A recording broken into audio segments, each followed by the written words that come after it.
Il y a beaucoup de portes de par le monde qui n'ont pas de clé. Peut-être que tu vas trouver le moyen de les ouvrir. Notre première destination est, ok, lis-le toi-même et bonne chance pour la prononciation. C'est un temple en Inde dont le nom vient de cet autre mot extrêmement long qui se traduit par « celui qui émerge du lotus ». Ce temple est l'un des lieux les plus connus et les plus sacrés de l'Inde. C'est l'un des 108 temples du courant de l'hindouisme qui s'appelle comme ça. C'est un courant particulièrement ancien dont on trouve les premières traces dans des textes tamouls du VIe siècle. On en revient à notre époque. En 2011, suite à une plainte, la Cour suprême indienne a décidé de recenser les objets de valeur conservés dans le temple parce qu'ils avaient été informés que l'endroit pouvait avoir été abusivement exploité. Pour ce faire, ils ont dû ouvrir toutes ces portes qui étaient restées fermées pendant des siècles. La commission a ainsi découvert 6 gigantesques caveaux secrets dans lesquels étaient cachés d'inestimables trésors. En ouvrant ces caveaux, la commission a découvert des statuettes en or, des colliers et des pièces pour une valeur totale d'au moins 23 milliards d'euros. Les officiers ont aussi découvert des costumes de cérémonie, des noix de coco en or incrustées de bijoux et de gros diamants. Quand je dis gros diamants, c'est que c'est vraiment des gros diamants. Certaines de ces pierres précieuses atteignent les 110 carats.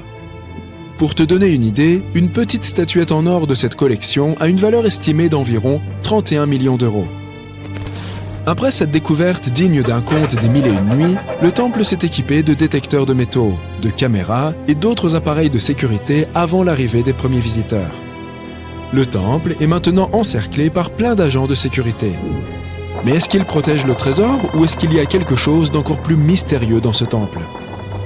Il y a 6 caveaux dans le temple. C'est là que le trésor est entreposé. Ces caveaux ont des noms de A à F. Mais le comité de recherche n'a ouvert que 5 des 6 caveaux avec beaucoup de difficultés. Le plus bizarre, c'est que, malgré tous les efforts ayant impliqué l'utilisation des technologies les plus récentes, le caveau B n'a pas pu être ouvert. 2 cobras sont sculptés sur la porte et sont là pour t'accueillir. Cette porte fait office de portail. Tu peux aisément le voir, comme pour les portes qui mènent aux autres caveaux. Surprise! Les experts ont découvert 2 autres portes derrière la première. La deuxième porte est en bois et la troisième en fer. Étonnamment, la dernière porte est verrouillée et ne présente aucune caractéristique d'une porte. Pas de charnière, de poignée, de verrou, ni quoi que ce soit d'autre. Personne ne sait ce qui se cache dans le caveau B. Ceux qui croient en des forces occultes considèrent qu'ouvrir cette porte contre sa volonté libérerait d'innommables forces sur le monde. D'autres considèrent que la porte du caveau B conduit vers un tunnel. On ne sait pas si c'est lié à ces croyances, mais la Cour suprême indienne déconseille l'ouverture des portes du caveau B. En 2010, David Crespi, un ingénieur français qui visitait le Machu Picchu, a découvert une porte étrange dans un des bâtiments principaux. La porte se trouvait dans un passage étroit très peu fréquenté par les touristes et les archéologues. David a pensé qu'il s'agissait d'une porte d'entrée qui avait été scellée par les Incas pour une raison inconnue. Il a immédiatement contacté les archéologues et les autorités, qui lui ont promis qu'ils commenceraient à enquêter au plus tôt et qu'ils lui donneraient des nouvelles sur sa découverte. Les mois ont passé, mais il n'a reçu aucune nouvelle. Il n'a reçu aucune réponse à ses appels et ses emails. En 2011, il tombe sur un article sur le Pérou écrit par Thierry Jamin. David le contacte immédiatement et l'informe de sa découverte. Par la suite, Jamin et d'autres archéologues se rendent au Machu Picchu pour mener l'enquête sur la porte secrète. Ils en ont conclu qu'il s'agissait bien d'une porte d'entrée scellée par les Incas. Les chercheurs ont confirmé la découverte de 2 entrées situées derrière la fameuse porte. Ils ont aussi reproduit une image 3D d'une rampe d'escalier conduisant vers la pièce principale et une autre chambre. L'analyse révèle quelques cavités parmi lesquelles se trouve une grande pièce quadrangulaire. En outre, les géoradars ont aussi détecté des métaux qui pourraient correspondre à des objets en or ou en argent. Jamin et son équipe pensent qu'il s'agit peut-être d'une pièce datant d'une période préhispanique. Ils pensent que les Incas ont scellé la porte afin de cacher quelque chose d'important. Peut-être s'agit-il d'un énorme trésor ou autre chose de tout aussi important. Jamin a affirmé que la découverte de cette chambre pourrait être la première étape de la découverte d'un mausolée. Jamin soumet une demande officielle au gouvernement péruvien afin d'obtenir l'autorisation d'ouvrir la pièce. Pourtant, ni sa demande, ni les demandes d'autres archéologues n'ont été approuvées jusqu'à maintenant. Les autorités considèrent que l'ouverture de cette porte pourrait causer des dégâts à d'autres aires du site archéologique. Pourtant, la caméra endoscopique a confirmé l'hypothèse que les blocs de pierre de l'entrée ne font que bloquer le passage et ne sont pas des éléments structurels utiles au bâtiment. Le troisième mystère se situe à Gizeh, en Égypte. Des explorateurs ont découvert 2 portes secrètes dans la pyramide de Khéops. Il y a 2 tunnels d'environ 20 cm de large qui partent des murs nord et sud de la chambre de la reine. Mais ces tunnels sont fermés avant de déboucher sur l'extérieur de la pyramide. Alors, où peuvent-ils bien conduire? Personne ne sait exactement à quoi servent ces tunnels. Certains archéologues pensent que ces portes cachent l'entrée à des chambres encore inexplorées. L'égyptologue Zahi a raconté la découverte de ces portes. Un robot conçu spécialement pour l'expédition a été envoyé dans ces couloirs partant de la chambre de la reine pour comprendre ce qui s'y trouvait. Les chercheurs ont branché une caméra à ce robot. La vidéo montre que derrière la porte en pierre se trouve une autre porte close.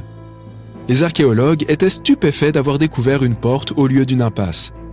La structure de la porte en pierre cache parfaitement les autres portes. Selon les experts, il s'agit d'une prouesse d'ingénierie. Il est impossible d'atteindre la porte car elle se situe derrière un bloc de pierre géant. Mais les archéologues sont en train de chercher une façon d'y parvenir sans endommager la structure.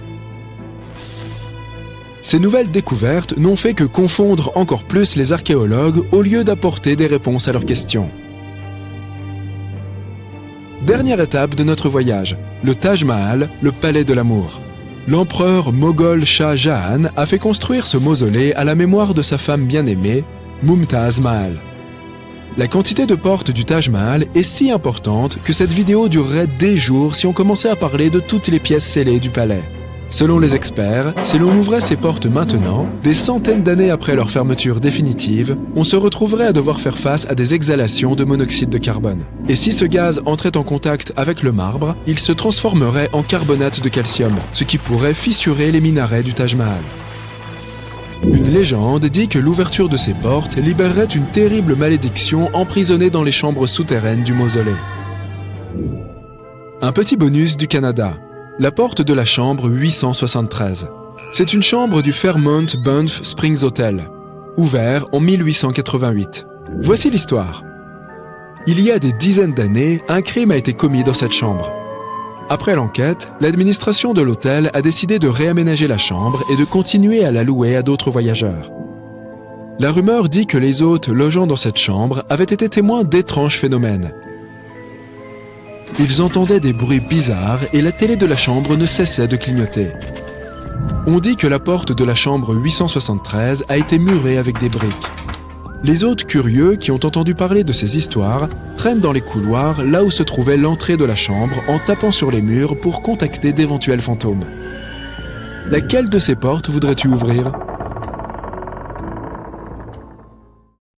As-tu déjà entendu parler de Göbekli Tepe ? C'est un site ancien en Turquie qui a littéralement fait réécrire les livres d'histoire par les historiens. Il y a plus de 11 000 ans, un groupe d'hommes préhistoriques a créé ce chef-d'œuvre énigmatique qui serait même plus ancien que Stonehenge.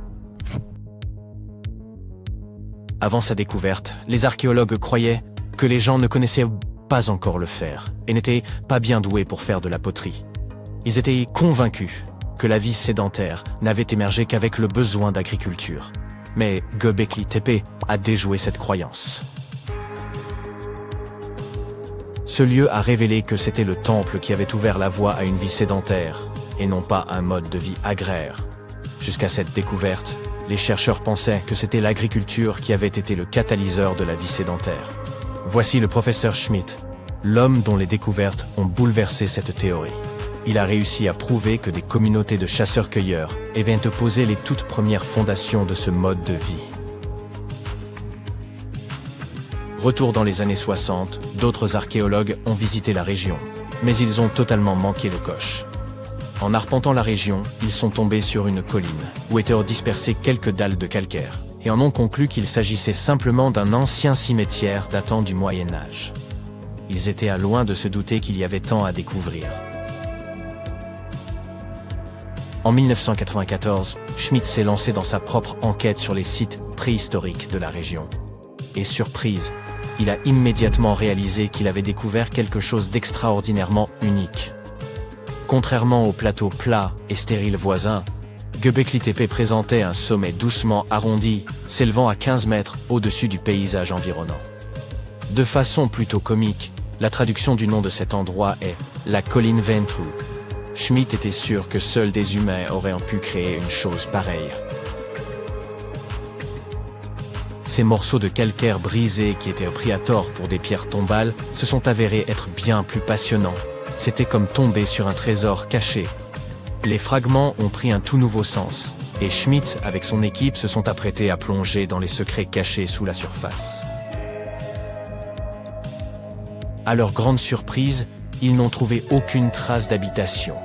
Pas de foyer pour cuisiner, pas de maison, et aucun de ces adorables bibelots d'argile communément trouvés dans des sites voisins du même âge. Cependant, ils ont découvert que ces peuples anciens employaient déjà des outils, comme des marteaux en pierre. Schmidt et son équipe ont donc réfléchi ensemble et se sont livrés à une estimation audacieuse de l'âge des structures en pierre de Göbekli Tepe.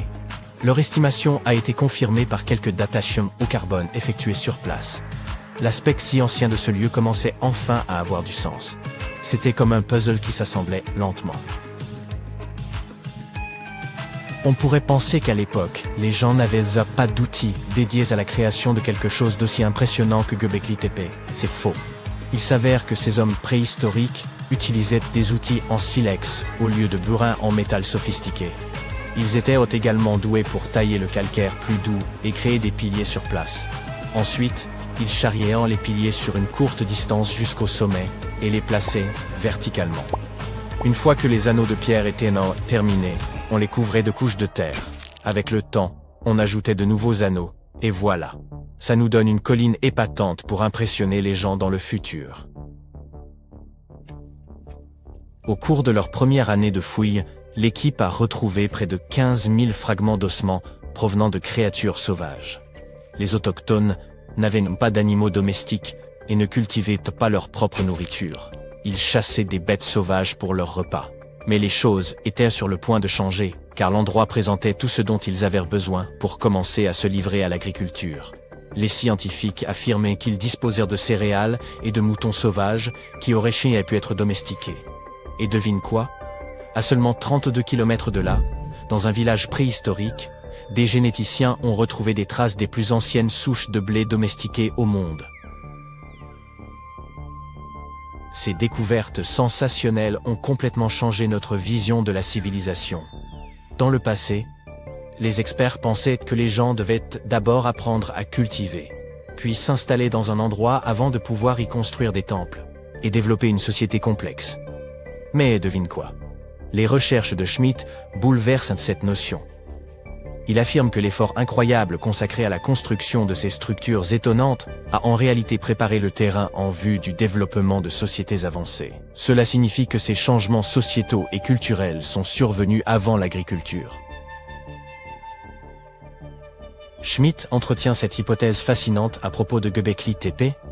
Il pense qu'il aurait pu s'agir d'un lieu de sépulture spécial où les gens laissèrent leurs proches. Et voici le plus beau.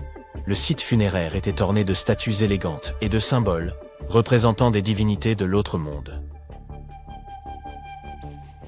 L'idée que Göbekli Tepe aurait pu servir de site sacré ajoute une autre couche de complexité à notre histoire.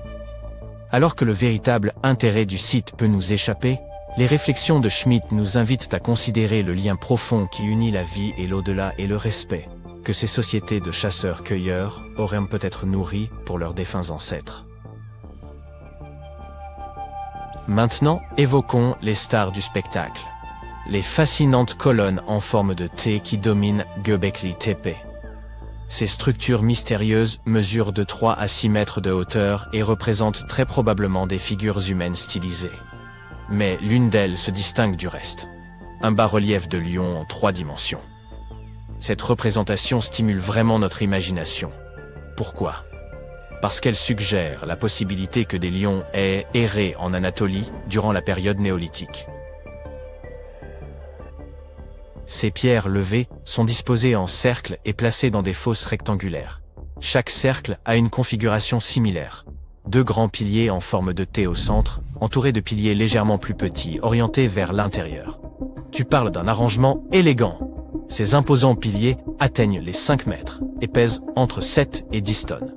Certains d'entre eux sont simples et épurés, tandis que d'autres sont de véritables œuvres d'art avec des gravures complexes. Les renards, les scorpions et les vautours prennent vie, rampent et se tordent sur les côtés des piliers. Mais il n'y a pas que des animaux qui soient représentés sur ces pierres. Certains piliers portent des formes abstraites représentant des hommes et même de petites gravures figurant des vêtements. Certains d'entre eux ont même des ceintures. Enfin, il y a un pilier qui se démarque des autres, comme une véritable rockstar. Ce très ancien pilier de pierre suggère qu'une comète se serait écrasée sur Terre. Cela s'est produit pendant une période froide qui a duré environ un millénaire. Des études antérieures, examinant les carottes de glace du Groenland, avaient déjà évoqué cette théorie de la comète. Mais maintenant, les gravures de Göbekli Tepe la confirment. Les gravures de ces piliers sont comme une bande dessinée historique. Elles montrent même une figure humaine sans tête. Les chercheurs ont traité ces images par ordinateur et ont découvert leur lien avec les constellations, ce qui indique que ce temple aurait pu être un ancien observatoire. C'est comme si nos ancêtres essayaient de documenter cet événement cataclysmique de leur manière unique. Les archéologues fouillent et analysent Göbekli Tepe depuis le milieu des années 90, révélant couche après couche d'histoire et nous fournissant une compréhension plus profonde des relations complexes qui régissaient les premières sociétés. Et ils n'ont aucune intention de s'arrêter pour les 150 années à venir. Qui sait ce qu'on trouvera encore? Car vois-tu, Göbekli Tepe a été uniquement considéré comme un site rituel, sans signe d'activité domestique. On nous a laissé croire que l'absence d'eau signifiait qu'il ne pouvait pas supporter de communautés semi-sédentaires. Mais les chercheurs pensent qu'il est temps de secouer les choses et d'approcher Göbekli Tepe avec un regard neuf. Il pourrait être bénéfique de remettre en question ce que nous croyions auparavant. Ça te dirait d'aller découvrir des lieux cachés et surréalistes? Prends une lampe de poche et ton sac à dos, et c'est parti pour l'aventure. Notre voyage commence dans le pays montagneux qu'est la Suisse. Tu te rends dans la ville de Waltensburg, dans l'est du pays. Il pleut et il fait très froid, mais tu vas quand même au pied d'une montagne, où ta première aventure t'attend. Après avoir grimpé très haut dans la montagne, tu vois un château aux formes étranges. Pour y accéder, tu dois remonter un sentier très étroit. En essayant de ne pas regarder en bas, tu resserres les sangles de ton sac à dos et tu parviens à passer le col. Parvenu devant la porte du château, tu n'arrives pas vraiment à croire ce que tu vois. Une forteresse du XIIIe siècle entièrement construite en pierre. Aujourd'hui, tout ce qui reste du château de Kropfenstein sont principalement ses ruines. Mais leur état est suffisamment bon pour avoir une idée de à quoi ressemblait l'édifice à l'époque de sa gloire. Tu prends ton temps pour explorer l'intérieur du château, mais honnêtement, cet endroit te donne des frissons. Et tu es prêt à passer à autre chose. Le prochain pays sur la liste est la Turquie. Après un vol et un trajet en voiture, tu arrives dans la ville de Çorum, dans le nord du pays. À la périphérie de Çorum, tu trouves une allée remplie de vieilles montagnes envahies par la végétation. Et tu aperçois le début du sentier que tu t'apprêtes à parcourir. Le chemin est très escarpé, mais il mène à une porte secrète sculptée dans la montagne. Félicitations, tu viens d'arriver à Kapili Kaya. L'énorme porte est une pierre massive en forme d'arc qui bloque l'entrée d'un bâtiment caché.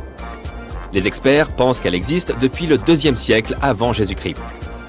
Malheureusement, l'énorme porte a toujours refusé de s'ouvrir, si bien que ce qui se cache à l'intérieur est encore un mystère à ce jour. On suppose qu'il y a une pièce à l'intérieur. Certains habitants affirment qu'un trésor s'y cache, mais jusqu'à aujourd'hui, personne n'a réussi à entrer pour vérifier. Bon, il est temps de repartir avant que la nuit ne tombe. Tu as l'occasion unique d'aller en Éthiopie. En te promenant dans la ville de Lalibela, tu tombes sur une énorme fosse creusée dans le sol. Tu t'en approches prudemment et bientôt tu vois un magnifique bâtiment en terre cuite. Si richement détaillé qu'il te laisse bouche bée. Mais ce n'est pas tout. Il y a 10 autres fosses comme celle-ci, qui cachent les bâtiments du XIIe siècle du roi Lalibela. Les 11 constructions sont toutes différentes les unes des autres, mais partagent un style similaire reconnaissable. Elles ont été sculptées à la main sur une période de 24 ans, uniquement à l'aide de burin. Ce qui est incroyable étant donné que ces bâtiments font jusqu'à 15 mètres de haut. C'est à peu près aussi haut que 5 éléphants africains empilés les uns sur les autres. Cette méthode de construction non conventionnelle les a rendus entièrement monolithiques, ce qui signifie qu'ils ont été taillés dans un seul gigantesque bloc de roche. Impressionnant. Depuis l'Éthiopie, tu prends un vol pour le sud de l'Italie. Juste là, à la pointe de la botte. Pas besoin de marcher pour y accéder.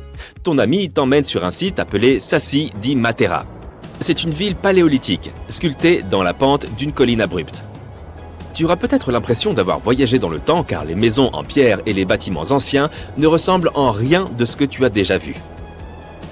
Le site, connu sous le nom de Sassi, est soupçonné d'être l'un des premiers établissements humains d'Italie, datant de plus de 9000 ans.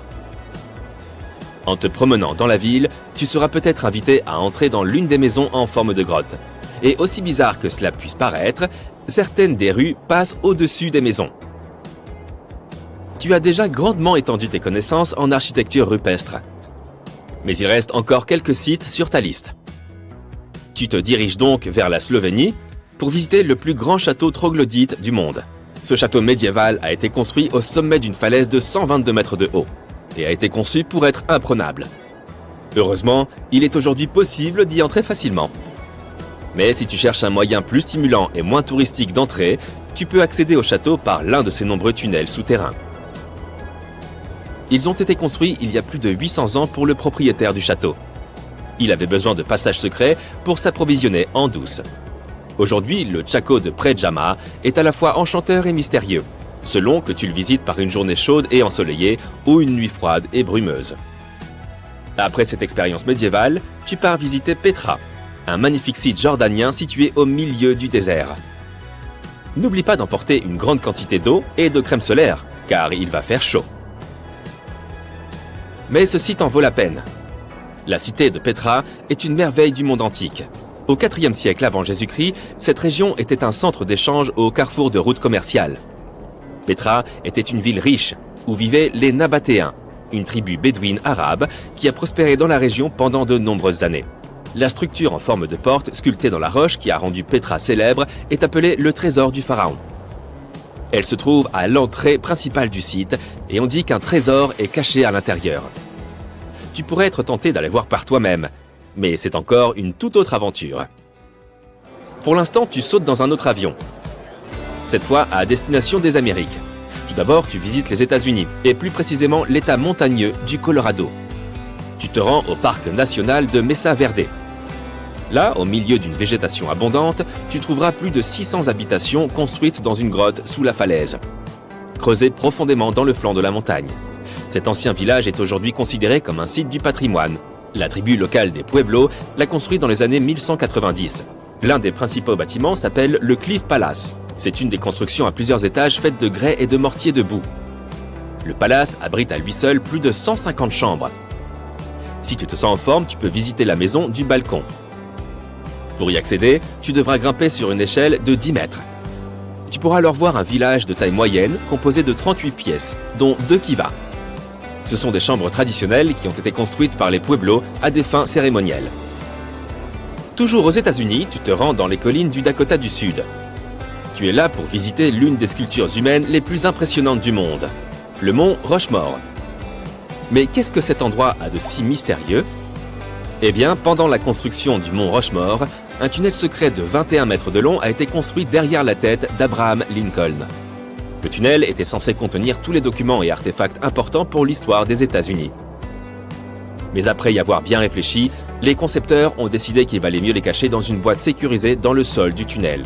La boîte contient l'histoire de la façon dont le Rushmore a été sculpté, ainsi qu'une brève histoire des États-Unis et des 4 présidents représentés sur la montagne. Maintenant, tu te diriges vers le Machu Picchu, un site sud-américain caché dans les montagnes péruviennes. Le Machu Picchu en soi est déjà un mystère. Les chercheurs ne savent toujours pas pourquoi, ni même comment l'ancienne civilisation Inca a réussi à construire cette citadelle en pierre en 1450 de notre ère. Pour t'y rendre, tu dois faire une randonnée de 3 jours et atteindre une altitude impressionnante de 2400 mètres. Tu peux aussi prendre le train, mais ce serait tricher. Tu es ici pour vérifier une découverte relativement récente. En 2010, l'ingénieur français David Crespi prenait des mesures des ruines Inca, lorsqu'il a remarqué une porte qu'il n'avait jamais vue auparavant. Elle était fermée par des pierres. Il est retourné sur le site quelques mois plus tard avec un scanner électromagnétique. Le scanner, qui pouvait détecter les objets derrière les murs, a montré qu'il y avait de grandes quantités de métaux derrière cette porte scellée. Le chercheur a contacté les autorités péruviennes pour leur demander de retirer les pierres. Mais elles n'ont pas donné leur accord pour le faire. À ce jour, la porte est donc toujours fermée. Et voilà, c'était un palpitant voyage, n'est-ce pas? Alors repose-toi bien, Indiana Jones. Les mystères sans réponse autour des civilisations anciennes ont été une source d'inspiration pour de nombreux théoriciens du complot. En fait, certains de ces mystères sont si intéressants que beaucoup d'entre nous y croient déjà, ou aimeraient y croire. Une chose est sûre cependant, aucune de ces milliers de théories du complot n'a jamais été... quel est le mot? Ah oui, classée, à moins qu'elle ne l'ait vraiment été. Nous savons tous que la CIA a fait des choses plus ou moins discutables au cours de son histoire, au nom de la sécurité nationale. Mais on ne s'attendrait pas à ce qu'un livre représente une menace à la fois nationale et internationale. La CIA a récemment déclassé certaines parties d'un livre qui parle de civilisations anciennes disparues et des événements catastrophiques qui les ont fait disparaître il y a des milliers d'années. Ce livre mystérieux a été écrit en 1963 par un certain Chan Thomas et il devait être publié par Emerson House en 1965, jusqu'à ce que la CIA s'en mêle. Pour une raison mystérieuse, ils ont classé le livre. Et il n'a jamais été rendu public jusqu'à récemment. Mais c'est là que ça devient intéressant.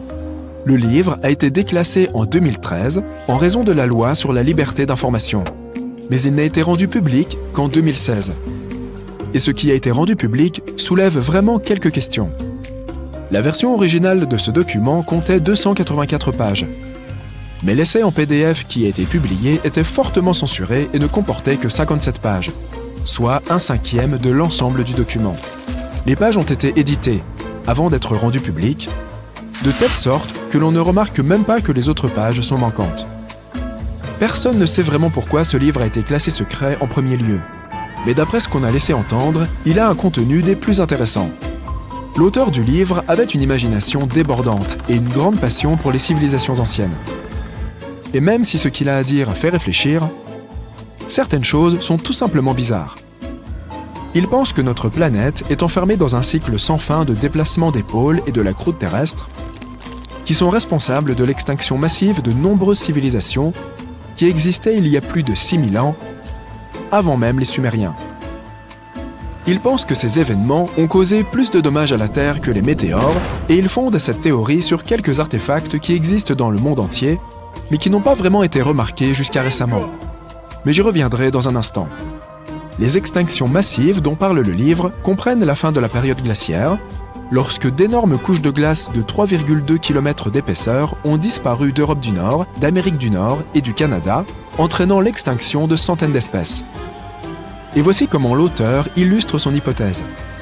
Il pense qu'il y a eu un déplacement des pôles géomagnétiques qui a provoqué des changements catastrophiques dans l'atmosphère et la croûte terrestre, entraînant l'extinction de nombreuses civilisations au fil du temps. Bien que le déplacement des pôles géomagnétiques soit une réalité, il ne se produit pas du jour au lendemain. Il se produit très lentement, environ toutes les quelques centaines de milliers d'années, selon les scientifiques. Mais c'est un peu plus compliqué qu'il n'y paraît. C'est un fait bien connu que le pôle Nord se trouve quelque part au-dessus de l'Alaska et que le pôle Sud est proche du milieu de l'Antarctique. Il s'agit là des pôles géographiques et ils seront toujours le Nord et le Sud. Cependant, les pôles magnétiques de la Terre se sont inversés il y a quelques centaines de milliers d'années. Ainsi, si tu avais une boussole il y a 700 000 ans, disons, elle pointerait plutôt vers le Sud et te montrerait l'Antarctique.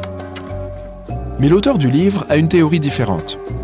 Il pense que le basculement des pôles magnétiques nord et sud ne se produit pas toutes les quelques centaines de milliers d'années, mais tous les 12 000 ans. Et que ce basculement se produit en quelques heures seulement, provoquant une catastrophe apocalyptique. Il pense que cela se produit à la suite d'une explosion dans le noyau de la Terre. Cette explosion provoque le basculement des pôles magnétiques, mais aussi le déplacement de la croûte terrestre. Selon ce livre, en raison de ces événements catastrophiques, un grand nombre des continents de la Terre qui étaient submergés sont remontés au-dessus du niveau de la mer en quelques heures seulement. Maintenant, c'est là que ça devient intéressant. L'auteur affirme également que les Andes péruviennes se trouvaient sous l'océan avant le dernier déplacement des pôles. Et même si cela semble tiré par les cheveux, puisque les Andes se trouvent à environ 6700 mètres au-dessus du niveau de la mer, des preuves ont été apportées à la fin des années 80 pour étayer cette affirmation. Les scientifiques ont trouvé des os de baleines et des fossiles vieux de plusieurs millions d'années au sommet des Andes et des montagnes de l'Himalaya. Il est également suggéré dans le livre que le gel profond que la Terre a subi au cours du Trias récent a provoqué la perturbation du Gulf Stream. Des mammouths gelés ont été retrouvés piégés dans des blocs de glace, avec de la nourriture encore dans la bouche. Il s'agit là d'un véritable mystère, car ils étaient rompus au froid glacial. Et ils faisaient partie des rares animaux qui pouvaient vraiment survivre à l'ère glaciaire. Alors, qu'est-ce qui a pu les faire geler si rapidement ? Ouais, de quoi se gratter la tête, pas vrai ? Le document décrit également la grande pyramide de Gizeh comme une véritable énigme. La pyramide de Gizeh est composée de 2,5 millions de blocs de pierre, placés les uns sur les autres avec une grande précision. Elle mesure près de 230 mètres de large et plus de 137 mètres de haut. À ce jour, nous ne sommes toujours pas en mesure d'expliquer comment elle a été construite, et il est également difficile de comprendre sa conception interne. À l'intérieur, la pyramide ne présente aucune similitude avec les autres pyramides et, malgré la croyance populaire, aucune momie n'a été trouvée dans l'une d'entre elles. Si tu trouves ça un peu bizarre, attends le prochain scoop. On ne trouve absolument aucun hiéroglyphe dans aucune des pyramides. Et cela vaut dans les deux sens. Qu'est-ce que je veux dire ? Qu'il n'y a pas non plus de pyramide, ni rien qui ressemble à une pyramide dans aucun des hiéroglyphes. Monsieur Thomas pense que les pyramides ont été créées des centaines de milliers d'années avant les Égyptiens, par une civilisation qui s'est éteinte. En parlant de civilisation, dans son livre, il mentionne même les Grecs. Il affirme qu'en Grèce, il existait une autre ancienne race d'humains qui s'est également éteinte. Il affirme qu'ils étaient extrêmement grands, aux yeux bleus et aux cheveux blonds, et qu'ils avaient accès à des technologies avancées que les Grecs ne pouvaient même pas connaître à leur apogée. Avant de nous éloigner des blocs de pierre, parlons d'un autre mystère. Le temple de Bacchus, à Baalbek au Liban, et ses gigantesques blocs de fondation. Ces pierres, qui constituaient Héliopolis, ont également été utilisées pour le temple de Rome. Les fondations des temples sont faites de pierres trilithes de 900 tonnes. Et, selon l'auteur, c'est la preuve qu'il devrait exister une ancienne civilisation perdue avec une technologie plus qu'avancée. La plupart des archéologues affirment que ces pierres ont été taillées par les Romains. Cependant, il n'y a aucune preuve pour étayer cela. Les Romains n'avaient pas l'équipement technologique pour fabriquer de telles pierres ou les soulever. Tu peux donc te demander, et s'ils les avaient simplement façonnées sur place ? Eh bien, ces pierres ont également été soulevées à 9 mètres de haut et ont été placées les unes à côté des autres avec une précision mathématique. Et n'oublions pas les blocs au sommet d'Héliopolis, qui pèsent environ 800 tonnes chacun. Mais attends d'entendre la meilleure. Les Romains ne revendiquent même pas le mérite de ces mégalithes. Ils prétendent avoir bien construit les côtés, mais ils ne s'attribuent aucun éloge pour ces pierres de fondation extraordinairement grandes et lourdes. L'auteur fait également une remarque intéressante sur la distance entre la capitale romaine et Baalbek au Liban. Pourquoi les Romains auraient-ils flanqué les plus grandes pierres monolithiques du monde dans une région aussi éloignée de leur capitale, sans jamais s'en attribuer le mérite ? Eh bien, les amis, c'est un grand mystère pour moi. Passons maintenant à l'énigme la plus intrigante. L'île de Pâques, qui se trouve au milieu de l'océan Pacifique. L'auteur se demande comment les gens ont pu la trouver, ou même s'installer sur une île aussi éloignée il y a si longtemps. L'un des symboles de l'île de Pâques sont les statues Moai, et le mystère entourant qui elles pourraient bien représenter et pourquoi. Une question encore plus importante est de savoir comment elles ont été créées, puis déplacées et positionnées aux endroits où elles se trouvent. Selon ce document déclassé, l'île de Pâques faisait partie d'un continent aujourd'hui perdu, appelé Mu. Et elle a été engloutie dans l'océan Pacifique lors d'un cataclysme qui s'est produit pendant l'un de ses déplacements des pôles. Le continent de Mu, selon le livre, était aussi grand que l'Amérique du Sud, et ce que nous appelons maintenant l'île de Pâques est tout ce qu'il reste de ce continent. L'auteur pense également que c'est ce qui s'est passé avec la cité perdue de l'Atlantide. Platon est même cité à ce sujet, affirmant que toute la cité atlante a sombré plusieurs kilomètres sous les flots en un seul jour.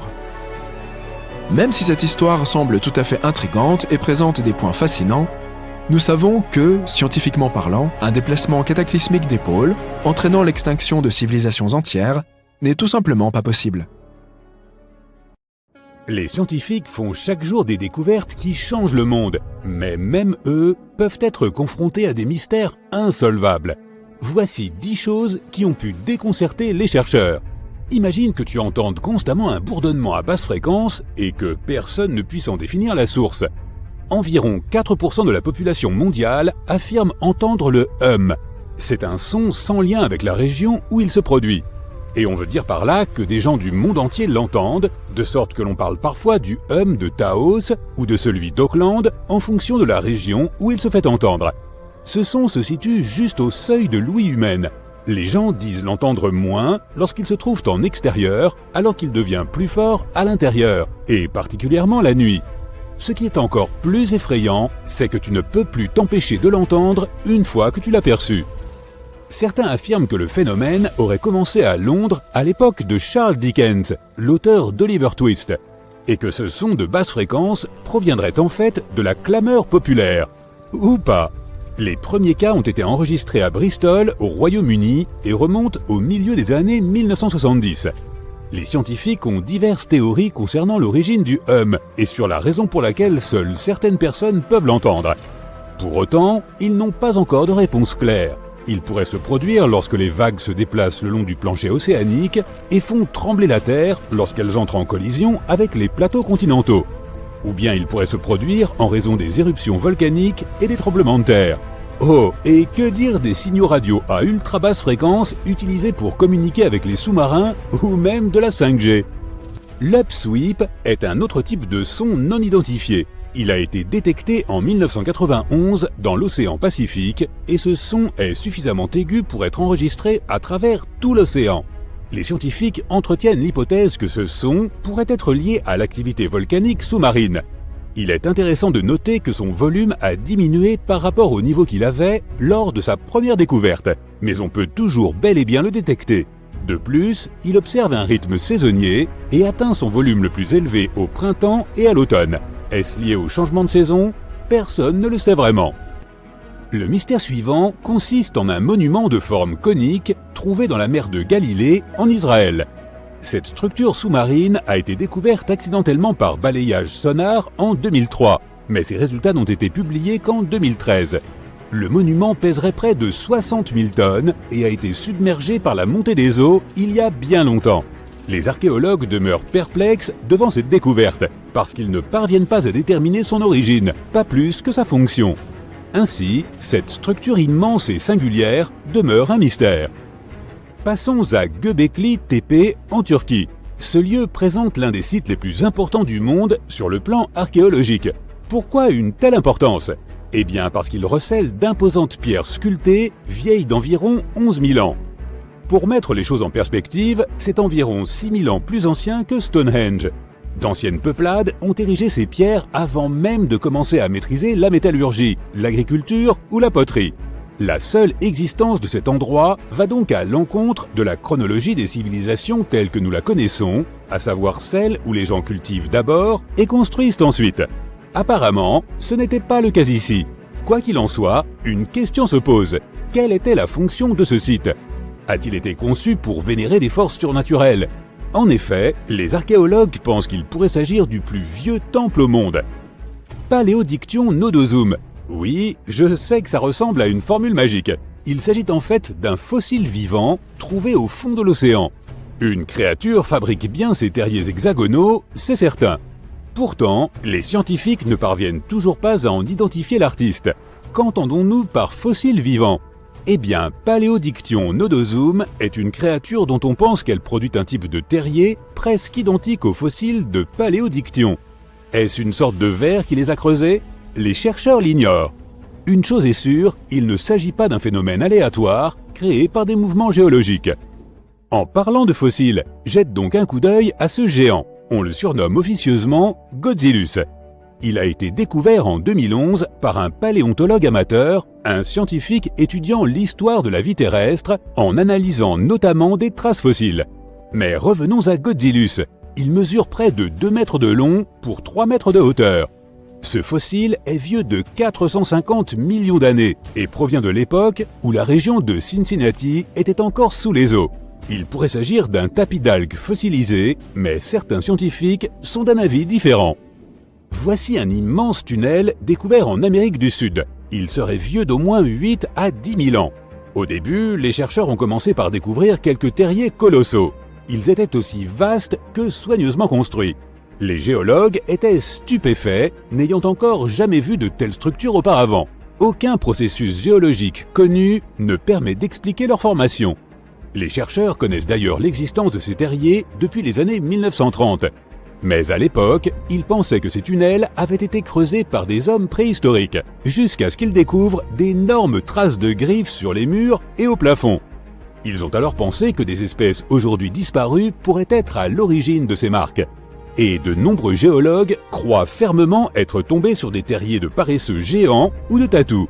Cette structure serait donc le plus grand terrier connu de l'ère paléolithique en Amazonie.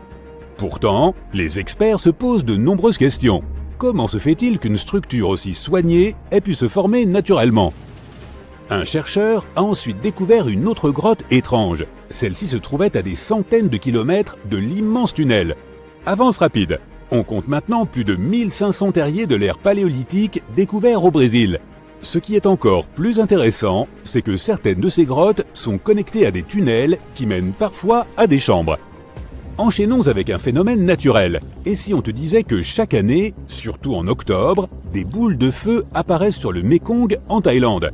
Selon la légende, les boules de feu des Nagas seraient un appel au retour de Bouddha sur Terre, et ce sont les serpents du fleuve qui lanceraient ces appels. Il s'agit d'un mythe, mais qu'en dit la science ? Est-ce lié à un gaz inflammable ? Il n'y a pas encore de consensus à ce sujet. Ces boules de feu semblent s'élever des eaux et peuvent atteindre une hauteur de près de 300 mètres. Elles s'apparentent à des feux d'artifice, disparaissent très rapidement et scintillent généralement d'une couleur orange ou rougeâtre. Mentionnons aussi quelques légendes au passage. Pourquoi pas après tout ? Elles peuvent être passionnantes. Et il serait dommage d'omettre celle qui concerne la cité perdue de l'Atlantide.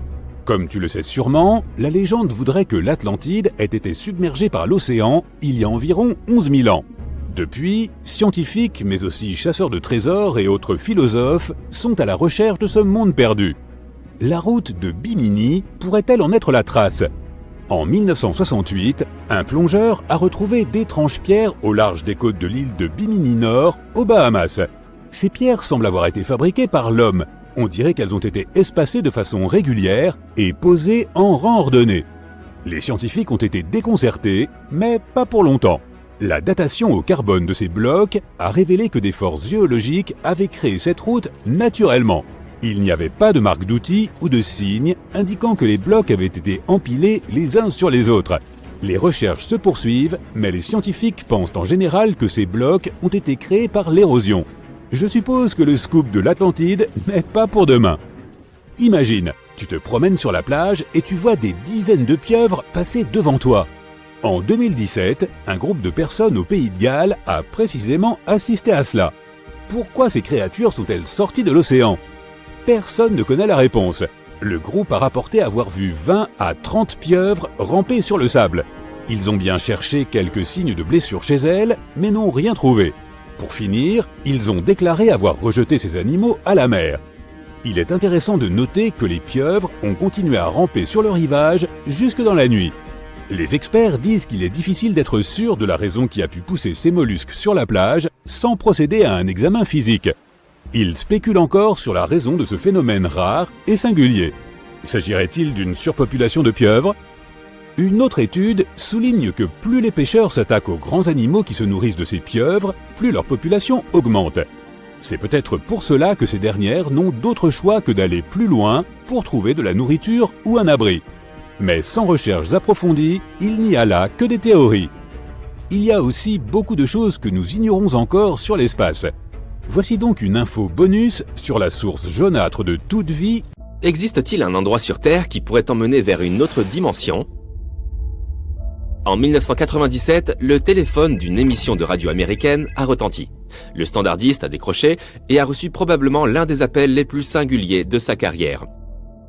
Un homme, à l'autre bout de la ligne, s'est présenté comme un certain Mel Waters. Il a commencé à raconter comment il avait découvert un trou assez inhabituel sur la propriété rurale qu'il possédait près d'Ellensburg dans l'État de Washington. J'ai utilisé une ligne de pêche et un poids pour le mesurer. D'après mes calculs, il aurait une profondeur de 25 000 mètres, a affirmé Mel. Et des choses vraiment hors du commun se produisent ici.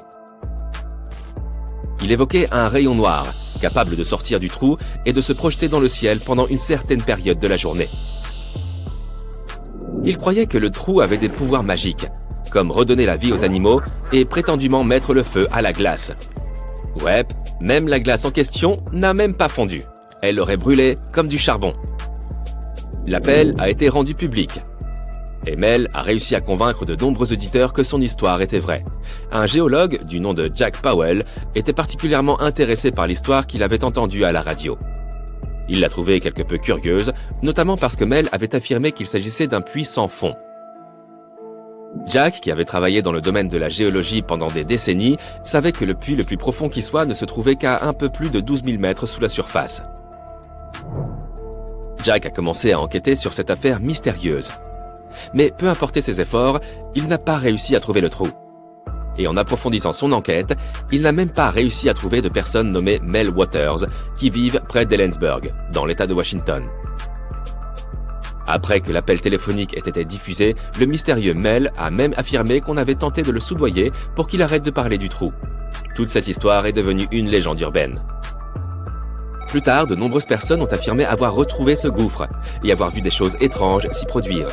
Ils ont entendu des bruits étranges sortir du trou. D'autres ont vu des lumières et des créatures inhabituelles en sortir. Et certains croient que cette fosse va jusqu'au centre de la Terre, tandis que d'autres vont jusqu'à penser qu'il s'agit d'un portail secret vers une autre dimension. Quelques personnes pensent que le trou de Mel est un endroit où l'espace et le temps sont déformés. Les gens ou les objets qui y entrent n'en reviendraient pas, et personne ne les reverrait jamais. Bien sûr, ce ne sont là que des théories. Après tout, personne ne sait encore si le trou de Mel existe ou non. Le trou le plus profond du monde, dont nous avons déjà parlé, celui qui existe réellement, est le forage SG3 de Kola. Et il a été construit par l'homme. Il est d'ores et déjà recouvert et scellé. Et il se trouve parmi les ruines abandonnées du site d'un projet d'excavation. Il aura fallu environ 20 ans aux gens qui l'ont réalisé pour atteindre autant de kilomètres sous la surface. Ce qui les a arrêtés à de telles profondeurs, ce sont les roches vieilles de 2,7 milliards d'années. Elles se trouvaient à des températures d'environ 180 degrés Celsius, ce qui était presque 2 fois plus chaud que ce que l'équipe avait estimé. Un trou aussi profond peut sembler sortir tout droit d'un film d'horreur. Mais voici de quoi te rassurer. Il ne fait que 22 cm de diamètre. Cela signifie que tu ne peux pas te promener et tomber accidentellement dedans. Ce qui, tu dois l'admettre, le rend un peu moins effrayant. Mais de nombreux riverains en ont encore très peur et éprouvent un certain malaise vis-à-vis de ce trou. Beaucoup d'entre eux affirment qu'ils entendent des cris terrifiants en sortir la nuit. Si tu décides d'entrer dans le gouffre Krubera-Voronja, l'un des plus profonds de la Terre, sache que cela peut prendre des jours, voire des semaines, pour en atteindre le fond.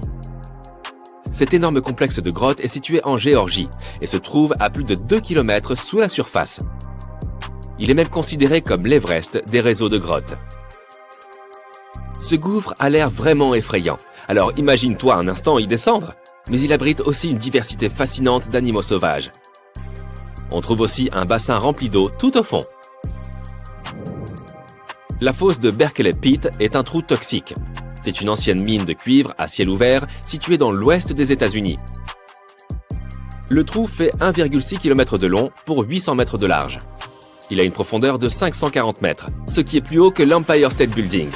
Et près de la moitié est rempli d'une eau très acide. Son niveau d'acidité, un pH de 2,5, est similaire à celui de l'acide gastrique ou du jus de citron. Cette fosse est pleine de produits chimiques dangereux et de métaux lourds. L'eau à la surface est rouge à cause de tous ces métaux lourds qui flottent tels des miettes de pain dans cette soupe toxique. Cette soupe a provoqué la perte de nombreux oiseaux qui ont eu le malheur de s'y poser. Mais si tu le souhaites, il est possible de t'y rendre et de payer un ticket pour examiner la fosse depuis une distance sûre. C'est une journée parfaite, il n'y a pas de nuages, le soleil est au rendez-vous et tu es sous les tropiques. Tu nages dans la mer, l'eau est limpide. Si clair que tu pourrais presque voir le fond de l'endroit où tu nages. Tu regardes en bas et tout ce que tu distingues, c'est les ténèbres. Le fond se trouve très loin sous toi et ton imagination s'emballe. Des monstres marins géants vont en surgir d'un moment à l'autre. C'est ce que l'on ressent quand on est au-dessus du trou bleu de Dean. Il est presque circulaire à la surface. Mais si tu y plonges un peu plus profondément, il s'élargit soudainement pour révéler une caverne 4 fois plus large. Il se situe à Long Island, dans les Bahamas, et descend à 202 mètres sous la surface, ce qui en fait l'un des trous les plus profonds du monde. C'est un gouffre rempli d'eau salée, dont l'entrée se trouve sous le niveau de la mer. De tels gouffres peuvent se former via différents processus. Par exemple, lorsque l'eau de pluie s'infiltre dans les fractures du substrat calcaire rocheux, directement dans la nappe phréatique. Et, dans le cas de cette fosse, le niveau de la mer a également changé. Il s'est considérablement élevé par rapport à la période glaciaire d'il y a 15 000 ans. Voici le trou du mont Baldy en Indiana. C'était un bel après-midi ensoleillé. Une femme, du nom d'Erin Argilan, se trouvait sur la dune de Baldy et venait de terminer une étude scientifique sur la vitesse du vent. Elle était heureuse de la façon dont les choses s'étaient passées, mais soudain, un mauvais pressentiment a effacé le sourire de son visage. Elle s'est retournée et a vu un homme en maillot de bain. Il s'agrippait désespérément au sable. « Il est juste là !» criait-il, tandis que sa femme se tenait près de lui, paniquée et sous le choc. Leur fils de 6 ans venait de disparaître. Tout simplement avalé par un trou. Erin n'a distingué aucun signe d'une embouchure. Elle n'a pas vu de sable retourner comme on s'attendrait à en voir si une personne venait de creuser un trou. De plus en plus de gens sont venus à l'aide et quelqu'un a fini par appeler les secours. Elle n'arrivait pas à croire qu'une telle chose puisse se produire. Erin pensait que leur fils se cachait juste quelque part, prêt à sauter et les surprendre. Alors elle est rentrée chez elle. Mais bien plus tard, elle l'a vu aux informations. L'équipe de secours avait réussi à sauver leur fils. Ils l'ont retrouvé à 3,50 m sous la surface d'une dune. Ce fut un choc total pour elle. Nous sommes dans une ère tellement avancée que les bras robotiques des rovers martiens écopent le sable sur Mars et nous en révèlent la composition. Pourtant, sur Terre, tu peux faire une simple promenade à la plage et être surpris par de tels mystères géologiques, comme un trou qui sort de nulle part. L'observatoire de neutrinos IceCube ressemble à un trou que tu verrais dans un effrayant film de science-fiction. Cette station de recherche antarctique est située au pôle sud et sa structure est 3 fois plus élevée que le plus haut bâtiment de la planète. Cet énorme trou, fait de métal et de glace, est aussi froid que coupé du monde. Et il atteint une profondeur d'environ 2500 mètres. Les scientifiques espèrent l'employer pour mieux comprendre les particules neutrinos et grâce à cela, en apprendre davantage sur la matière noire. Il s'agit de la substance mystérieuse qui constitue près de 30% de notre univers. Personne ne peut la voir directement, mais les scientifiques supposent sa présence. Ils pensent qu'elle affecte les mouvements des étoiles et des galaxies. Imagine que tu découvres une ville antique sans même avoir à quitter le confort de ta maison. En 1963, c'est exactement ce qu'a fait un homme dans la province de Nevşehir, en Turquie. Alors qu'il était en train de rénover sa maison, il a abattu un mur dans son sous-sol et a découvert une pièce mystérieuse. Il a continué à creuser et a vu un tunnel. C'est ainsi que la ville souterraine de Derinkuyu a été mise au jour. Derinkuyu est l'une des cités souterraines les plus profondes de Cappadoce et de toute la Turquie. Ce chef-d'œuvre d'ingénierie compte 8 étages et les habitants avaient accès à des caves, des entrepôts, des chapelles, une école, une salle d'études et bien d'autres structures. Tous les étages sont connectés par un vaste réseau de tunnels. On pense que cette ville souterraine a été construite pour servir d'abri, puisqu'il est impossible de distinguer la construction de l'extérieur. Sa profondeur est d'environ 85 mètres et le complexe était suffisamment grand pour abriter environ 20 000 personnes, ainsi que leur bétail et leurs réserves de nourriture. Il y a également un puits d'aération long de plus de 50 mètres. Les gens l'utilisaient à la fois pour la ventilation et comme source d'eau potable. Le puits fournissait ainsi de l'eau aux villageois de la surface et à ceux qui se cachaient dans la ville souterraine. Il est intéressant de noter que les habitants des niveaux inférieurs pouvaient couper l'accès à l'eau des niveaux supérieurs ainsi que de la surface. L'eau était ainsi préservée de tout risque d'empoisonnement. L'endroit a été conçu comme une véritable place forte. Les tunnels pouvaient être bloqués de l'intérieur par d'énormes portes roulantes de pierre et les passages étaient extrêmement étroits.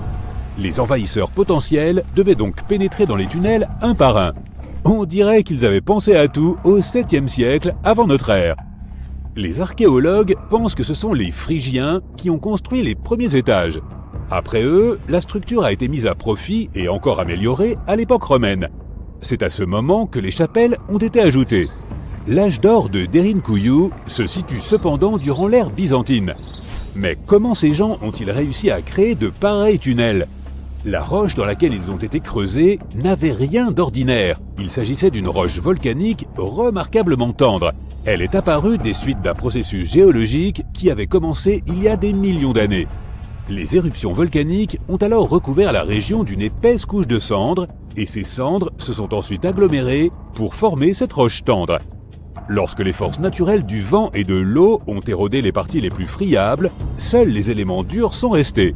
Fait amusant, les cheminées de fées sont également constituées de roches volcaniques tendres aux formes complexes. Mais celles-ci se sont formées naturellement, sans aucune intervention humaine. Nous sommes toujours en Turquie, mais cette fois, notre destination est Çanakkale, où un mythe a pris vie. Pendant 3000 ans, on a cru que l'Iliade d'Homère n'était que pure fiction et que Troie n'avait jamais existé. En 1863, tout a changé. Frank Calvert, un Britannique expatrié, a découvert des ruines antiques dans l'ouest de la Turquie. Il était convaincu qu'il s'agissait de l'ancienne ville de Troie. Heinrich Schliemann, quant à lui, a étudié la région en 1868. C'est alors que Troie est revenue à la lumière après tous ces siècles. Troie présente des strates complexes. Au fil des ans, 9 cités antiques ont été érigées les unes sur les autres. Selon les historiens, la région occupait une position stratégique entre l'Europe et l'Asie, ce qui lui a permis de devenir un centre commercial et culturel prospère. Cette position clé a rendu Troie attrayante tout au long de l'histoire. Après le conflit troyen, cependant, la ville a été abandonnée entre 1100 et 700 avant notre ère. Des colons grecs ont ensuite redécouvert la région et Alexandre le Grand y a régné pendant un temps. Les Romains ont ensuite pris la ville. Et en parlant de son histoire, la première chose que l'on voit en visitant le site est une réplique du cheval de Troie, faite de bois, provenant du film tourné en 2004. Notre prochain arrêt est la ville de Lothal. Dans les années 1950, Lothal et plusieurs autres sites arapéens ont été retrouvés en Inde. Ces provinces ont repoussé les limites connues de la civilisation de la vallée de l'Indus. Lothal était une partie importante de la civilisation arapéenne. Elle possédait de vastes champs de coton et de riz. De plus, il s'y trouvait une manufacture de bijoux perlés, fabriqués à partir de pierres semi-précieuses comme l'agate. Beaucoup de ces perles ont été retrouvées plus tard en Mésopotamie, ce qui prouve que Lothal était un port commercial prospère. Les archéologues pensent que la ville faisait partie d'une ancienne route commerciale. Des traces d'agriculture? Oui. Des traces de commerce? Absolument. Et quoi d'autre? Des vestiges de bâtiments résidentiels, de rues, de trottoirs et d'égouts. Un véritable plan d'aménagement et un exemple frappant des débuts de l'urbanisme. La ville était fort bien conçue et il s'y trouvait même des maisons complexes. Certaines d'entre elles comptaient jusqu'à 6 pièces, des salles de bain, une grande cour et même une véranda. Lothal possédait également le plus ancien port connu au monde. Il reliait la ville au fleuve Sabarmati et à sa route commerciale. L'ancienne cité maya de Calakmul est située dans le sud du Mexique, dans la forêt tropicale des Tierras Bajas. Du 6e au 9e siècle, Calakmul comptait plus de 50 000 habitants. Il y avait là une place centrale entourée de faubourgs extérieurs. Et si l'on additionne les habitants de cette périphérie et ceux qui vivaient au centre, Calakmul comptait pas moins d'1,5 million d'habitants. Cette ville aura été habitable pendant près de 12 siècles. On pense que ce lieu comptait plus de constructions que tous les autres sites mayas retrouvés dans la région. Ce n'est qu'après l'an 1000 de notre ère que la civilisation maya s'est effondrée. Ainsi, le peuplement qui était autrefois le centre névralgique de la Mésoamérique a été presque complètement abandonné. L'ancienne cité se trouvait au cœur de la seconde plus grande forêt tropicale d'Amérique. Et le site est bien préservé, si bien qu'aujourd'hui, si tu le visitais, tu n'aurais aucun mal à te représenter la vie des anciens Mayas. Les vestiges de la ville comprennent des complexes architecturaux et des monuments sculptés, des systèmes défensifs, des carrières, des réseaux de distribution de l'eau, des terrasses destinées à l'agriculture, des pyramides massives, ainsi que des palais, sans oublier une variété d'ornements et d'objets divers. Cela prouve que des sociétés complexes, organisées en États, vivaient dans cette forêt tropicale. Les Mayas rendaient souvent hommage à la nature dans leurs fresques, leurs poteries, leurs sculptures, leurs rituels et même leur alimentation.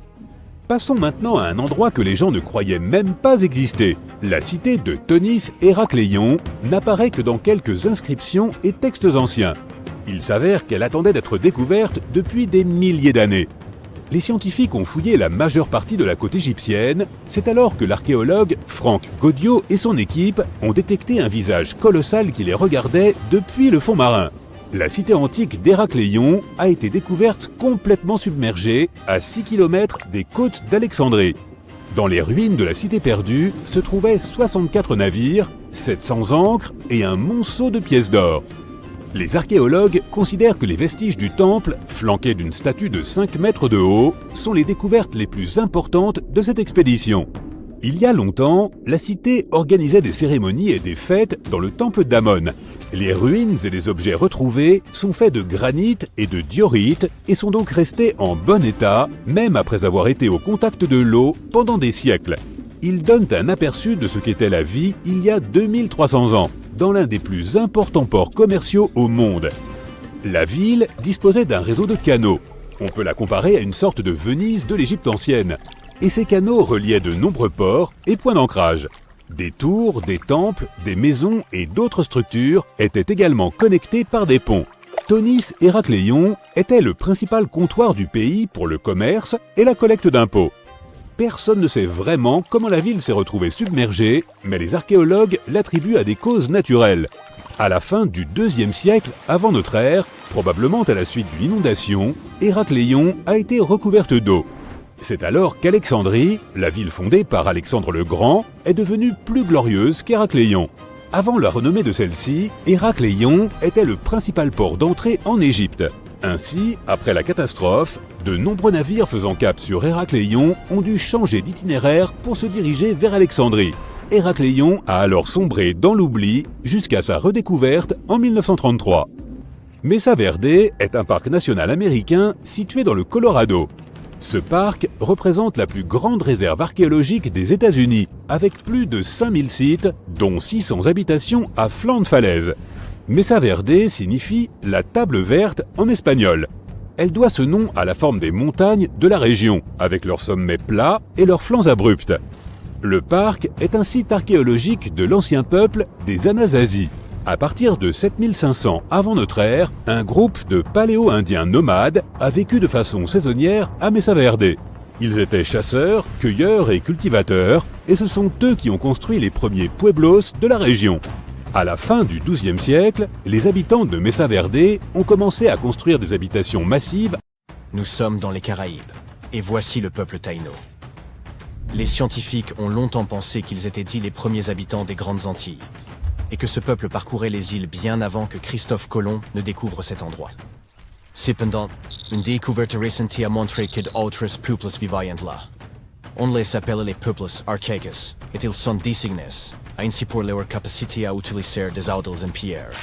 Ils disposaient de tout un tis d'outils polis, tels que des marteaux, des hatchets, d'une passe et des millers. Nous n'avons toujours pas découvert comment ils ont réussi à inventer et à produire tous ces outils sans les ressources du continent. Les scientifiques sont maintenant à la recherche d'une sorte de nécropole ou d'un site archéologique semblable pour en apprendre un peu plus sur ces gens.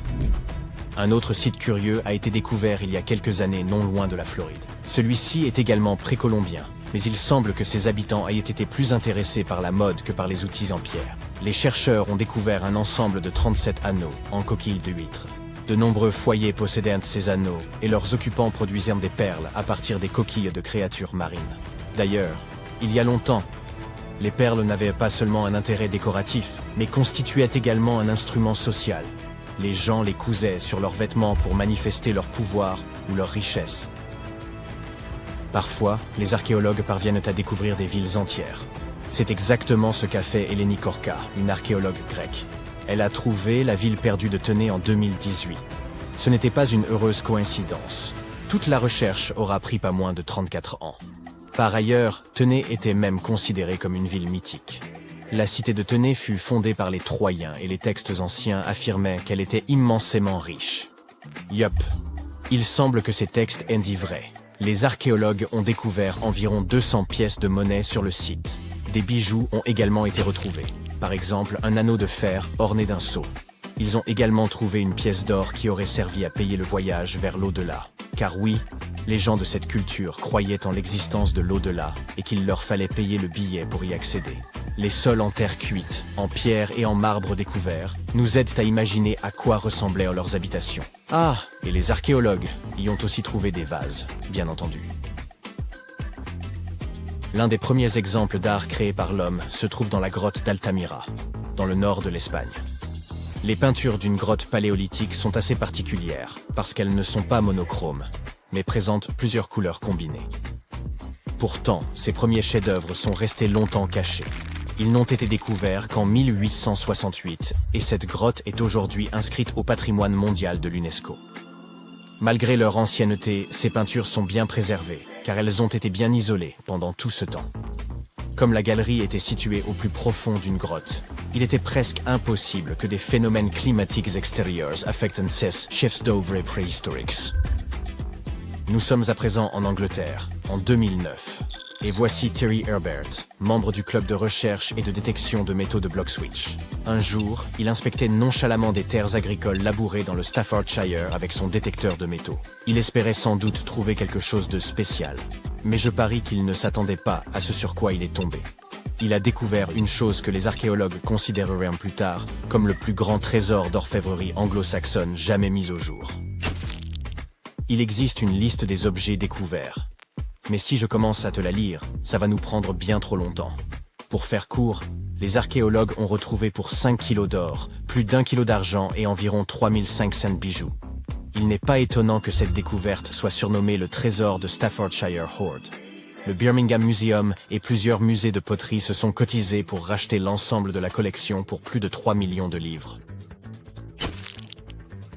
Les messages dans une bouteille sont un phénomène culturel célèbre que l'on voit souvent dans les films.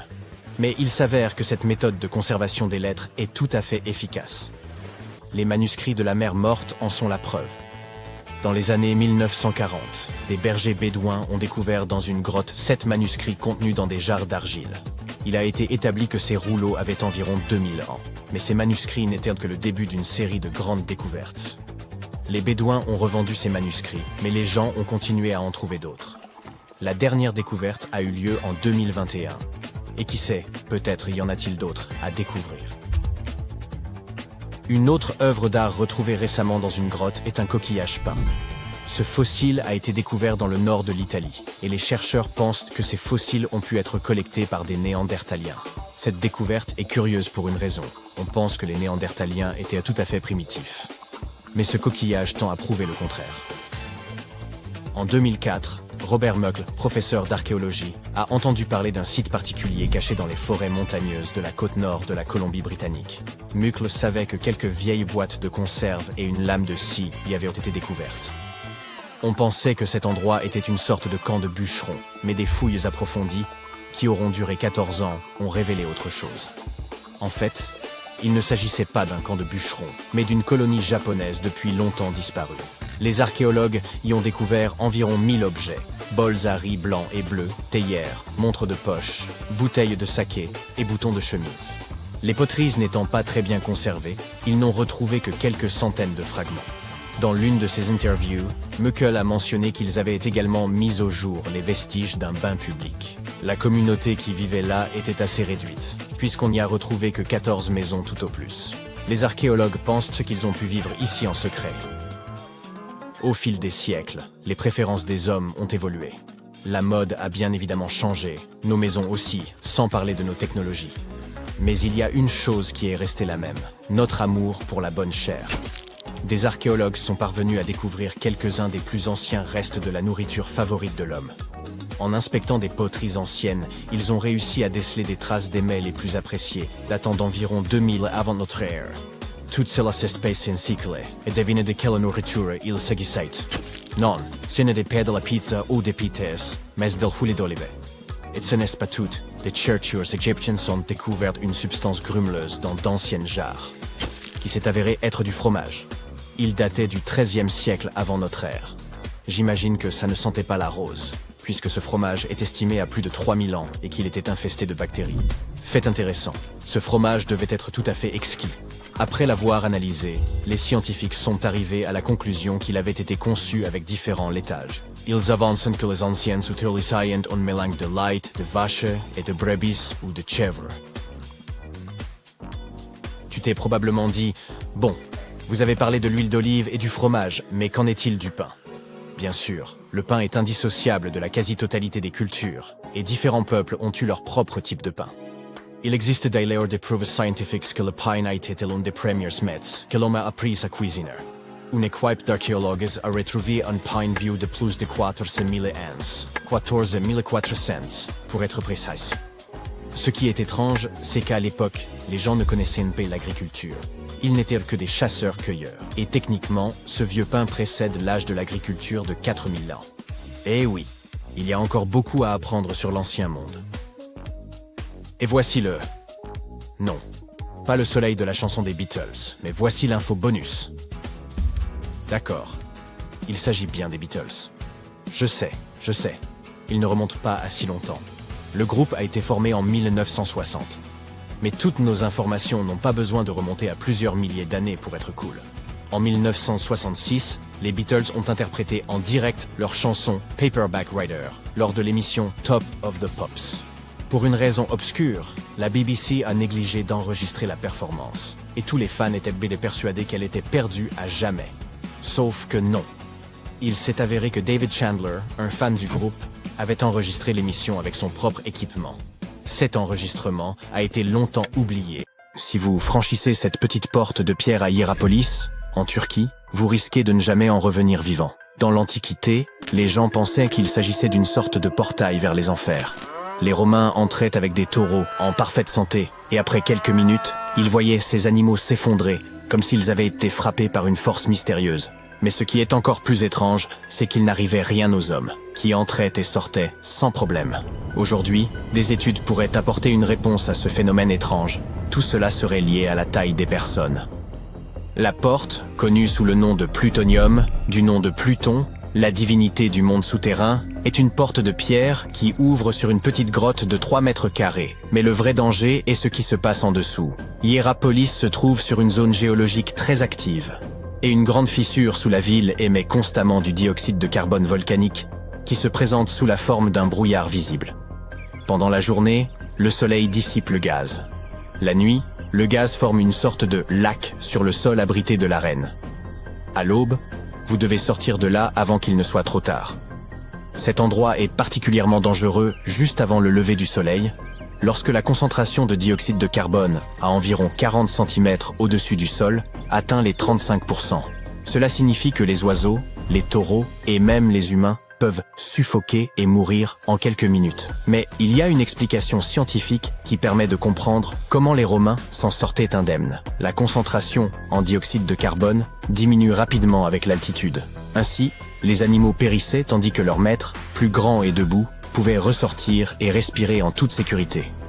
La plupart des gens ne peuvent pas rester à l'intérieur du fort de Bangar après le coucher du soleil. Ce site du XVIe siècle, situé à environ 235 km de Delhi, est considéré comme l'un des lieux les plus hantés de l'Inde. Pendant la journée, la zone est animée. Les visiteurs franchissent la porte principale, autrefois grandiose, pour admirer les ruines des temples et des palais. Mais ils verront aussi ce grand panneau sur la porte, qui avertit tout le monde que l'accès est strictement interdit après la tombée de la nuit. C'est probablement parce que, la nuit, selon les habitants, on peut entendre des femmes crier et pleurer à cet endroit, ainsi que des bruits de bracelets qui s'entrechoquent et de la musique étrange. D'autres ont rapporté avoir vu des ombres et des lumières clignotantes dans les ruines, et même avoir senti un étrange parfum. Yawata no Yabushirazu est une forêt japonaise dont l'accès est extrêmement réglementé. Située à Ichikawa, elle n'est pas très vaste, s'étendant sur un peu plus de 33 mètres carrés, et elle est principalement constituée d'une épaisse parcelle de bambou mozo. Son emplacement à côté d'un parking et de bâtiments modernes la rend peu intimidante. Mais ne vous fiez pas à ses apparences. Depuis au moins le début du 19e siècle, les gens disent que quiconque entre dans cette forêt est voué à disparaître et à ne jamais revenir. Ainsi, dès votre arrivée, un panneau situé à proximité de la forêt vous informe de son histoire et de la malédiction qui y serait associée. Certaines rumeurs évoquent la présence effrayante d'un ancien seigneur samouraï qui se promènerait dans les parages. D'autres légendes affirment que la forêt cache un puits sans fond, rempli de gaz toxiques. Que ces histoires soient vraies ou non, aujourd'hui, la zone est entourée de murs de pierre et il est toujours strictement interdit d'y pénétrer. Dans une vallée portant le nom de Dark Country Forest, dans le Connecticut, vous trouverez Dudley Town, mais vous ne devez absolument pas y pénétrer. Non seulement le terrain est une propriété privée depuis les années 1920, mais il est également connu comme l'un des endroits les plus effrayants de la planète. Cet endroit a été colonisé pour la première fois au début des années 1740, et bon nombre des premiers colons appartenaient à la famille Dudley. C'est pourquoi on l'appelle Dudley Town. Une rumeur locale veut que les fondateurs de la ville descendent d'Edmund Dudley, un noble anglais condamné à la peine capitale pour trahison. La légende dit que cette malédiction a suivi la famille Dudley de l'autre côté de l'Atlantique jusqu'en Amérique. Ce malheur serait à l'origine de mauvaises récoltes, de problèmes mentaux et de plusieurs incidents tragiques dans le village. Encore une fois, il ne s'agit que de rumeurs, car les historiens n'ont trouvé aucune preuve réelle pour étayer ces affirmations. Néanmoins, l'obscurité et l'atmosphère sinistre du lieu ont alimenté les histoires de fantômes dans les années 80. Cela a conduit à de nombreux cas de vandalisme au cours de la décennie suivante, et à cause de cela, les propriétaires fonciers ont fermé la zone au public. Ce vieux bâtiment abandonné était autrefois le palais luxueux de la famille du roi Farouk, qui fut l'avant-dernier roi d'Égypte en 1936. Après le décès des membres de sa famille, le palais a été transformé en morgue. Les habitants de la région affirment qu'aujourd'hui, l'endroit est vraiment effrayant et interdit d'accès. Certaines personnes ont déclaré avoir vu des ampoules vaciller et des ombres se déplacer en produisant des bruits étranges. Un jour, un groupe d'enfants serait entré à l'intérieur et aurait complètement paniqué en découvrant que toutes les portes avaient soudainement disparu, les laissant dans l'obscurité la plus totale. Ils n'auraient eu d'autre choix que de crier à l'aide. Cette île hawaïenne est interdite d'accès depuis plus d'un siècle. Elle s'appelle Niihau et est la plus petite île habitée d'Hawaï, avec une superficie d'environ 180 km². Elle compte environ 84 habitants. L'île ne dispose pas de réseau de téléphonie mobile, de routes goudronnées ou de lignes électriques, seulement de panneaux solaires pour l'électricité. Une seule famille est propriétaire de l'île depuis 1964, lorsqu'un fermier écossais l'a achetée pour $10 000. Ce qui équivaudrait à environ $250 000 aujourd'hui. L'île est restée dans la famille, transmise aux descendants du fermier, les Robinson. Depuis, elle est restée privée et son accès est donc très restreint et se fait essentiellement sur invitation.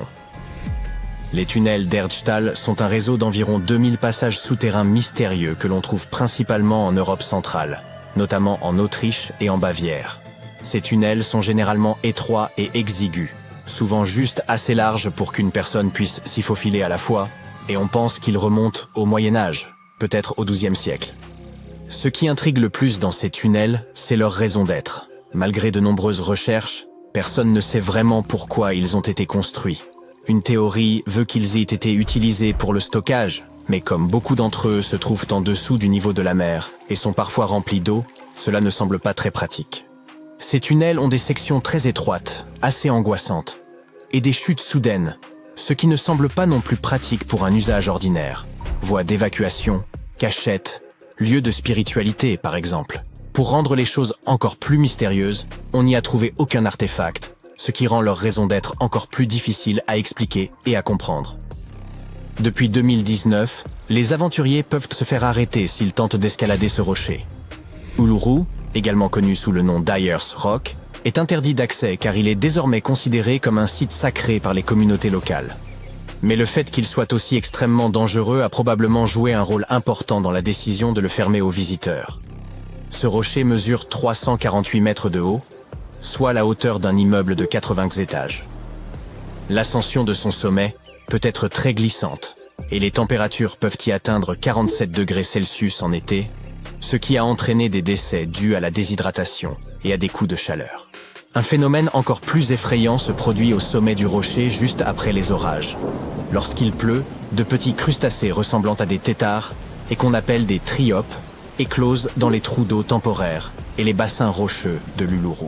Ces créatures aux allures d'extraterrestres mesurent environ 7,6 cm de long et répandent leurs œufs super résistants un peu partout. Lorsque les pluies estivales sont au rendez-vous, ces petites bêtes éclosent puis se déchaînent, se nourrissant des micro-organismes et des bactéries présents dans l'eau. On ne sait toujours pas comment ces étranges créatures se retrouvent dans les bassins éphémères au sommet de l'Uluru. Vous vous promenez dans la rue. Vous apercevez une boutique d'antiquités au l'aspect étrange et appelée « Les trésors intemporels de Monsieur Sympa ». Vous êtes curieux, alors vous y entrez. Vous regardez toutes ces choses bizarres. Soudain, un vieux rouleau de parchemin attire votre attention. C'est une carte du monde.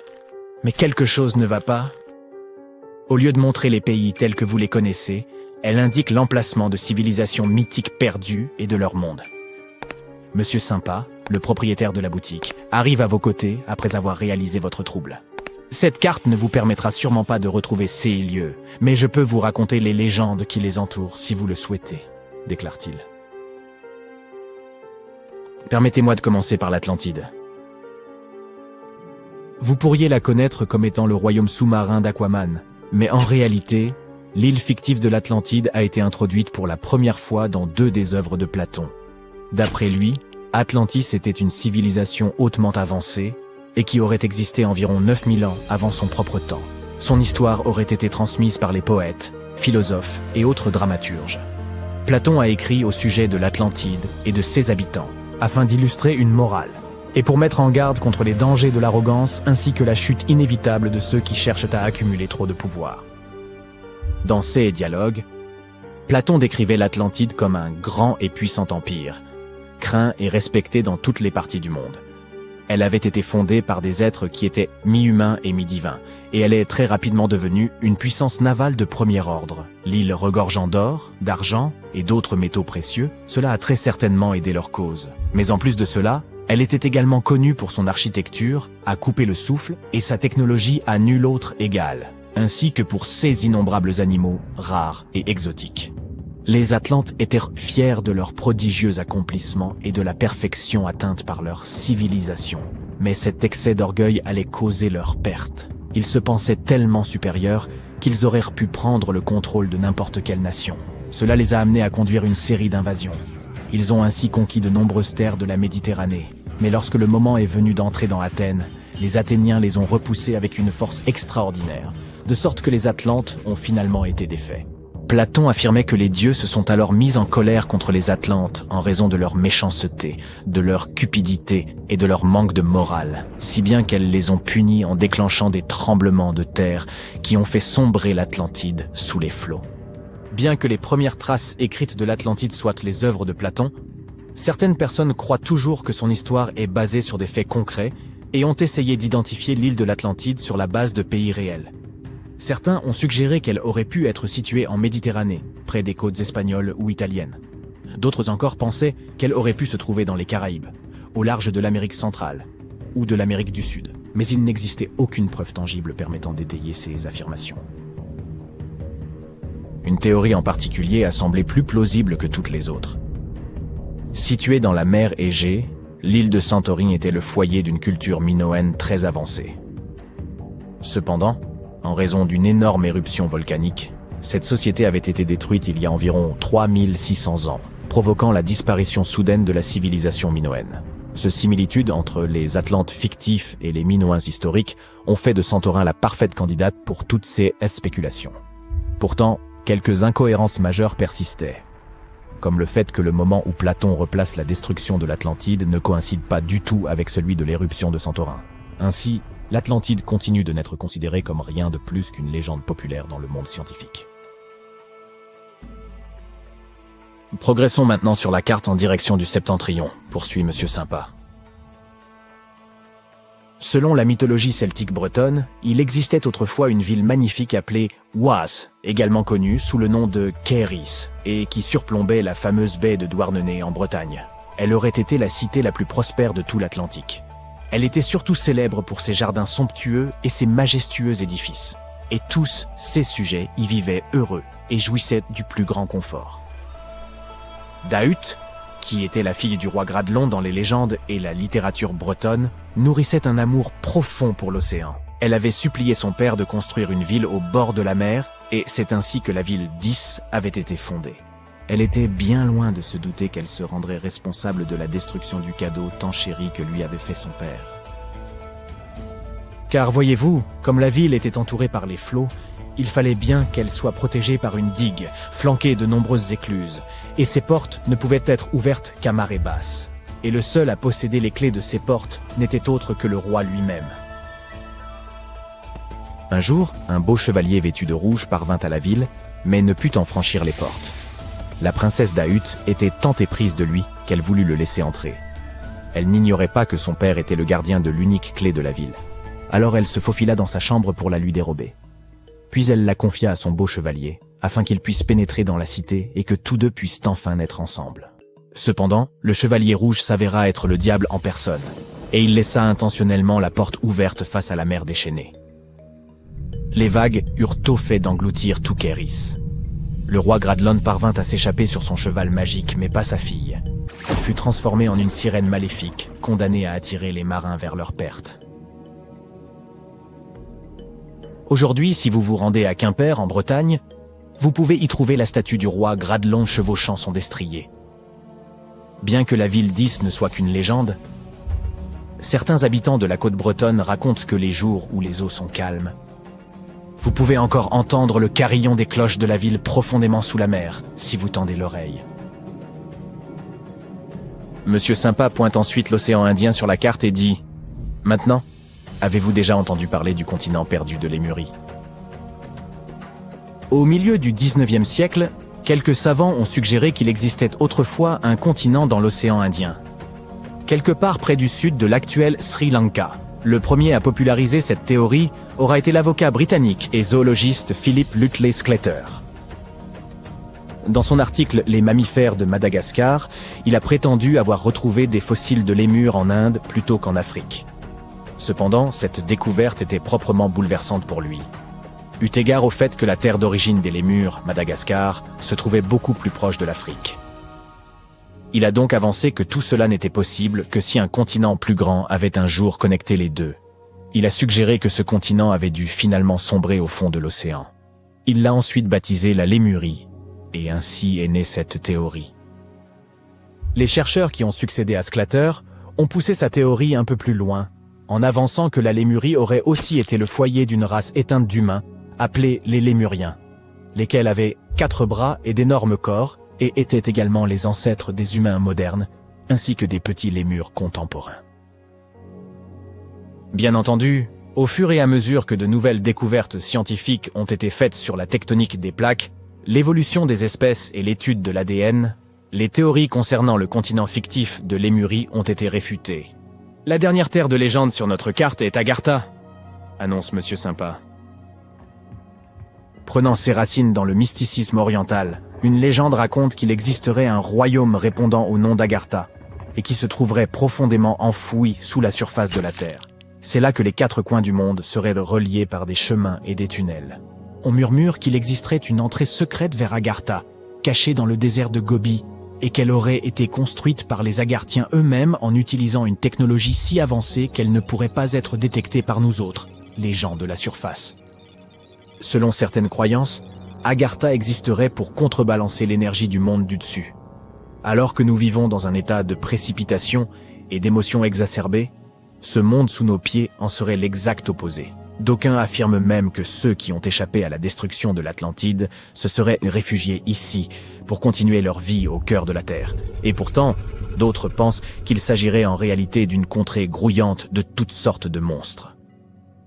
Mais il n'y a pas lieu d'avoir peur, puisque la science moderne a prouvé que le noyau terrestre était tout sauf creux, mais plutôt une boule de fer solide surchauffée. Vous pouvez donc d'ores et déjà annuler vos projets de voyage vers le centre de la Terre. Merci, Monsieur Sympa.